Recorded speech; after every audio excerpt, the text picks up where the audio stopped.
So guys, bago po tayo umalis, ayusin ko po muna po yung ginawa ko. Anak, tayo na. So tapos po, hindi talaga pa ako sa school. So, wala ko pa ito.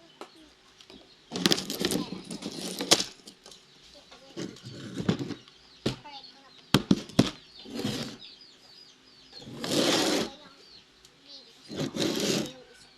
Sweet! Pwede po muna siya. Hindi ko na. Wala. Okay. Suka din na.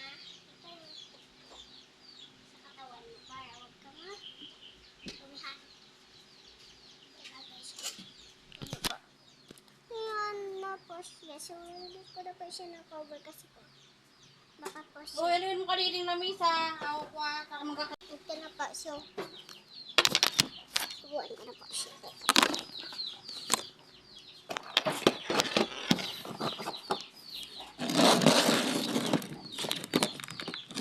Wala ang taas.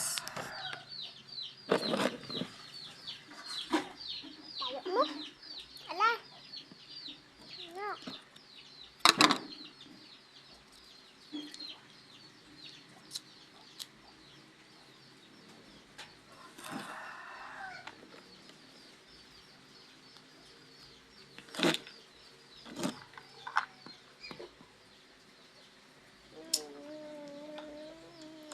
Teka.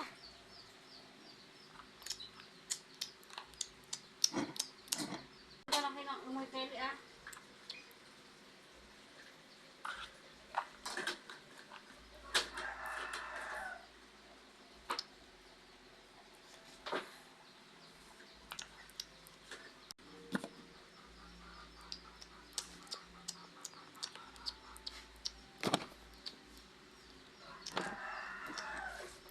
So, ayun na po. Naubos nila po yung rice. Pero po, yung ulam di pa po.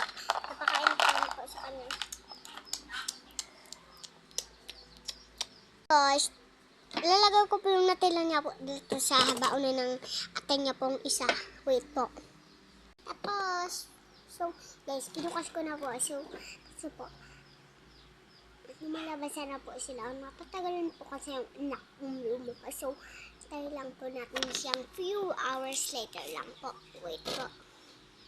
So, ang damit niya po, hindi po pang school.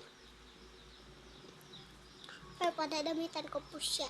Naka-shades po siya. So, hindi ko po muna siya tinanggalan kasi po, baka mabakteryahan niya po yung nakaklase niya. So, later po, ipasok pa rin po siya bukas kasi po, papainumin ko po siyang gamot. Ganun po.